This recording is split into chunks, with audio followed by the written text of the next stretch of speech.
अगर आप भी चाहते हैं कि सनी कुमार का गाना सबसे पहले आप तक पहुंचे, तो चैनल को सब्सक्राइब करें और साथ में बेल आइकन को दबाना ना भूलें। गाना अच्छा लगे तो सनी का चैनल सब्सक्राइब करें।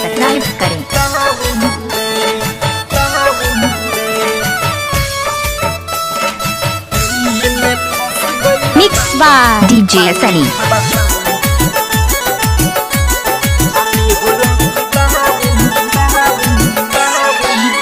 खाना पीना ननी मन लागे, रात रात भर अखिया जागे। खाना पीना ननी मन लागे, रात रात भर अखिया जागे। हो कैसे आई कर्फ्यू वाला गल पूरा टाउन में, कैसे आई कर्फ्यू वाला गल पूरा टाउन में। दिल्ली में फंस गइल बानी धानी हो लॉकडाउन में, दिल्ली में फंस गइल बानी धानी हो लॉकडाउन में। बहरा में फंस गइल बानी धानी हो लॉकडाउन में। कहाँ घर है? डीजे सनी राखी बदलापुर। डीजे सनी राखी बदलापुर।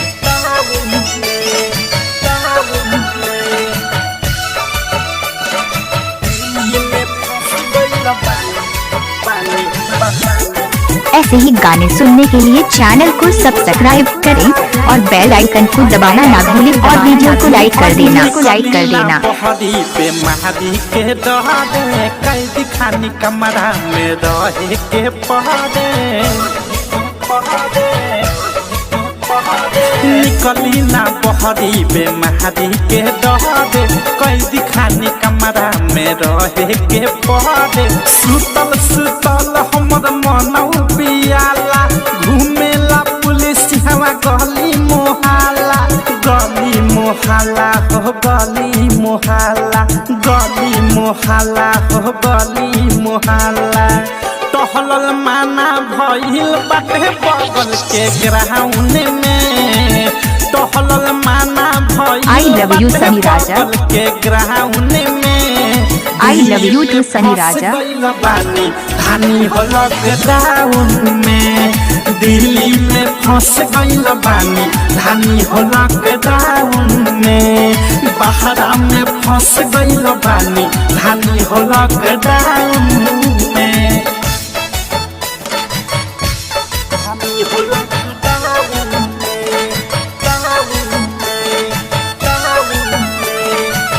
कांटेक्ट करने के लिए डायल करें मोबाइल नंबर 7800264229।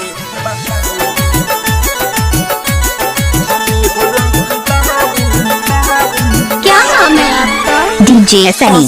गाड़ी बंद पूरा बॉर्डर सील बा, का कहीं जाना हमारे आफत में दिल बा। बस गाड़ी बंद पूरा बॉर्डर सील बा, का कहीं जाना हमारे आफत में दिल बा। कितना हम खुनवा पर मन बहालाई, आइल गइल माना बा कहवा हम जाई, कहवा हम जाई हो कहवा हम जाई, कहवा हम जाई हो कहवा हम जाई।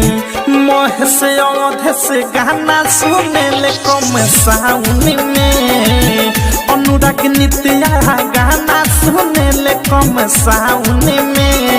दिल्ली में फंस गइल बानी धानी हो लॉकडाउन में, दिल्ली में फंस गइल बानी धानी हो लॉकडाउन में। बहरा में फंस गइल बानी धानी हो लॉकडाउन में। इलाका किसी का भी हो धमाका तो सिर्फ सनी मोबाइल का ही होगा।